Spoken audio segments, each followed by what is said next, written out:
দরকার নাই, আলোচনা যা হওয়ার সব হয়ে গেছে, আমরা প্যান্ডেল প্যান্ডেল মাইক টাইক সব বন্ধ করে দিচ্ছি, আপনার আসার দরকার নেই। তো আলহামদুলিল্লাহ, আল্লাহ পাক সুবহানাল্লাহ, ফালা তাহসাবান্নাল্লাহা গাফিলান আম্মা ইয়ামালুয যালিমুন, যে আল্লাহ তাআলা জালিমদের ব্যাপারে বলছেন, হে জালিম সম্প্রদায়, তোমাদের জুলুমের ব্যাপারে আল্লাহকে গাফেল মনে করিও না। ঠিক, সুবহানাল্লাহ। আল্লাহ কি না গাফেল না, আল্লাহ তাআলা সমস্ত জালিমদের ব্যাপারে জানেন।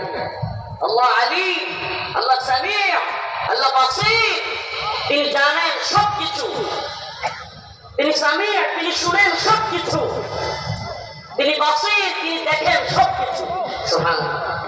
এই দুনিয়ার ক্ষমতার অহংকার, এই দুনিয়ায় যত দাম্ভিক মানুষ আছে, আল্লাহ তাআলা প্রত্যেককে ধরেন, ঠাক দেন, কিন্তু ছেড়ে দেন। একটা সময় গিয়া পাকড়াও করে, একটা সময় গিয়া কি করেন? কুলিল্লাহুম্মা মালিকাল মুলক তুতিল মুলকা মান তাশা ওয়া তানজিউল মুলকা মিম্মান তাশা ওয়া তুইজ্জু মান তাশা ওয়া তুযিল্লু মান তাশা বিয়াদিকাল খায়র ইন্নাকা আলা কুল্লি শাইইন কাদির। আল্লাহ রাব্বুল আলামিন বলেন, হে নবী আপনি বলে দেন, কুলিল্লাহুম্মা মালিকাল মুলক, এই সমস্ত মুলুকের সমস্ত ক্ষমতার মালিক একমাত্র কে? আল্লাহ। হাজার জনতা বাম দিক থেকে আওয়াজ হয় নাই, তাবারাকাল্লাযী বিয়াদিহিল মুলক ওয়া হুয়া আলা কুল্লি শাইইন কাদির। সমস্ত শাইএর মালিক, সমস্ত মুলুকের মালিক কে? আল্লাহ। সুবহানাল্লাহ। আল্লাহ বলেন, তুতিল মুলকা মান তাশা, আমি যাকে ইচ্ছে হয় ক্ষমতা দেই। সুবহানাল্লাহ। তার মানে আল্লাহর ইচ্ছার বিরুদ্ধে কি ক্ষমতা পাওয়ারও সম্ভাবনা নাই। তাই আল্লাহ এটা কেন করেন? জালিমদেরকে আল্লাহ ক্ষমতা দেন মাঝে মাঝে। কেন?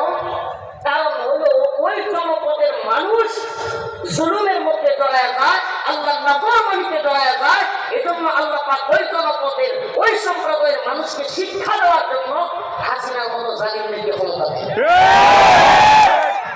এখন যদি শিক্ষা না হয়, নতুন করে কেউ দাম্ভিক আর অহংকারী হয়ে যান, তাইলে মনে রাখবেন আল্লাহ মাফ করুক, আবারও কিন্তু আমাদেরকে আল্লাহ পাক জালেম শাসক আমাদের উপর চাপায় দেবেন। আল্লাহ বলেন, ইন্নাল্লাহা লা ইউগাইয়িরু মা বিকওমিন হাত্তা ইউগাইয়িরু মা বিআনফুসিহিম। আল্লাহ ততক্ষণ কোনো কওমকে, কোনো জাতিকে পরিবর্তন করেন না যতক্ষণ না সেই জাতি নিজেরা পরিবর্তন হয়। এটা আমাদের আগে পরিবর্তন হইতে হবে, আমাদেরকে আগে ভালো হইতে হবে, অবশ্যই আমাদের মধ্যে পরিবর্তন আনতে হবে। আমি এই জন্য প্রায় প্রোগ্রামে বলে থাকি, সর্বপ্রথম যে আওয়াজটা তুলি, সমস্ত ক্ষমতার মালিককে আল্লাহ, সমস্ত ক্ষমতার উৎস জনগণ। হ্যাঁ, সমস্ত ক্ষমতার মালিক জনগণ, সমস্ত ক্ষমতার মালিক কে? আল্লাহ। আল্লাহ। আল্লাহর ক্ষমতায় বিশ্বাস করতে হবে, আল্লাহর ক্ষমতায় বিশ্বাস করতে হবে। বলতে হবে যে আমি যা করি, যা কাজ করি, যা দেখি, যত কিছু করি সব আল্লাহ দেখেন, শুনেন, উনি জানেন। অতএব বিচার দিবসে অবশ্যই আমাকে তার সামনে দাঁড়াইতে হবে। আমি যদি সেই চিন্তা করি, সেই ভয় করি, ইনশাআল্লাহ আল্লাহ পাক আমাদের উপর কখনো জালিম শাসক দিবেন।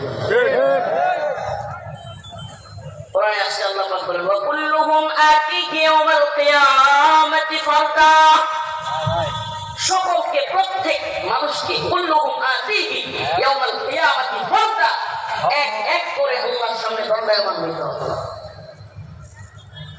হে শাহাবুদ্দিনের ছেলে রফিকুল ইসলাম, হে অমুকের ছেলে তমুক, প্রত্যেককে আল্লাহ পাক এভাবে এক এক করে কুল্লুহুম আতিহি ইয়াওমাল কিয়ামাতি ফারদা, এক এক করে আল্লাহ পাক জিজ্ঞেস করবেন। আর আল্লাহর কাছ থেকে